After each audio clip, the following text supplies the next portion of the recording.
Ето една завършена баня, която ми отне 5 дни.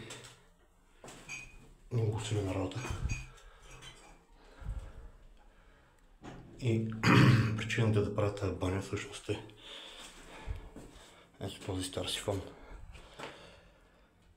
който беше изгнил и притичаше на долния етаж. Работата беше много. Имаше стари плочки с много старо лепило, много здраво лепило, което не ме спря.